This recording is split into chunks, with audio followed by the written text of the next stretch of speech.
The head of Syria's new administration is calling for a new start and an end to all Western sanctions. Ahmed al-Sharaa has been meeting diplomatic leaders, including the Turkish Foreign Minister.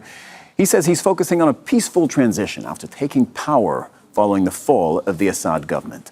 Sharaa is due to meet the Jordanian Foreign Minister later on Monday. Well, we have two correspondents following the latest developments from inside Syria. Mohammed Vall is in Homs. First, though, let's go to Al Jazeera's Hashem Alhelbarra, who's in the capital, Damascus. So, Hashem, everyone is visiting Syria now. The Turks, the Americans, the Lebanese yesterday, the Qataris, and now the Jordanians are coming today. What do you expect from that meeting?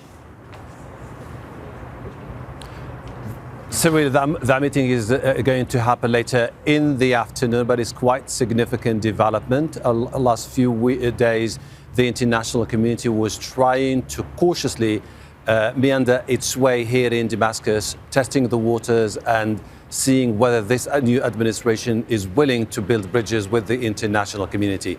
Yesterday, I went to the seat of power here in Damascus, the People's Palace, surrounded by elite forces loyal to Ahmed al-Sharaa.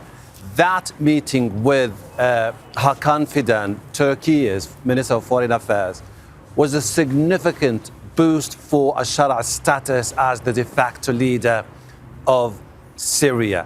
That was the first act of official political diplomatic recognition of the new authority in Syria. And this explains the choreography that you saw yesterday, that press conference between the two leaders, both with their own national flags behind them when they were addressing the media. And I asked Ahmed al-Sharaa about moving forward. He was defiant, determined in a way or another, saying that we will ensure that sovereignty prevails and that people are united, but at the same time we're willing to look forward to build bridges with our neighbors. And this explains the flurry of diplomatic activity that you see. Yesterday there was also a low-level Saudi delegation that met with al-Sharaa. With the Jordanians, it's going to be extremely important because they are neighbors, and Jordan could provide significant boost for the Syrians now as they are trying to navigate their way and build a new country. Hashem, we don't have a full picture yet of how Syria is going to be interacting with all its neighbors, with the region. It's way too soon for that. But we do have a number of statements from Ahmed al-Sharaa by this point. So what are the clues on, how Syria is going to fit into the region? Just for our viewers who may not really be familiar with Ahmed al-Sharaa, his background, where does he come from? What he said yesterday when he met with the Lebanese delegation were quite significant. You can really see huge transformation in the way of his thinking from a leader of a armed group operating in Syria into now the de facto leader. So when he met with Druze leader Walid Jumblat of Lebanon, he said, why do we have to be stuck in the past? Why do we have to pay the price for problems that happened in this part of the world 1,400 years ago? We have to move forward. We have to turn that chapter. We have to build a nation away from the sectarian divide. It has to be based on merit. And this is what I'm looking forward to do. No difference between a Sunni, a Shia, or a Druze, or a Alawite. This is really a new Ahmed al-Sharaa trying to project himself into the future. He knows that people are not going to provide him with what he wants now, money and political recognition, unless he shows that he's providing some concessions and willing to put together an inclusive government. It was also interesting to see that he met yesterday with Farouk al-Sharaa, former deputy president of Syria, a very prominent Sunni leader who stayed away from politics for the last 14 years, and he invited him to join the national conference. It looks like Ahmed al-Sharaa, his entourage and his advisors are now willing to open up to the international community, hoping that people will start from tomorrow to talk about the future and forget what happened in the past. Al Jazeera's Hashem Alhelbarra, thank you very much for your reporting there from the Syrian capital. Let's head now to Syria's third largest city. Mohammed Vall, you're in Homs. What's it like there 2 weeks after the fall of Assad?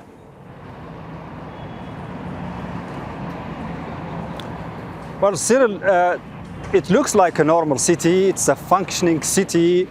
You can see the traffic behind me. People are happy. People are smiling, even though the presence of security forces here is still minimal. You can't even see them organizing the traffic. The traffic is going on its own, and people are doing their business as usual. And we talked to a few of them just a while ago. They told us, I mean, look, the Syrian people are disciplined. They are civilized. They can even function without a government. There is talk of some petty crime in the streets during the night, but not to the level that you can expect in a place like this. For instance, a crowded city, a huge place. And someone told me, look, if this is in Brazil, for instance, you will see a different scenario. You will see people being killed in the streets and so on, and gangs, burglary and so on in broad daylight. But this city is functioning and people are happy.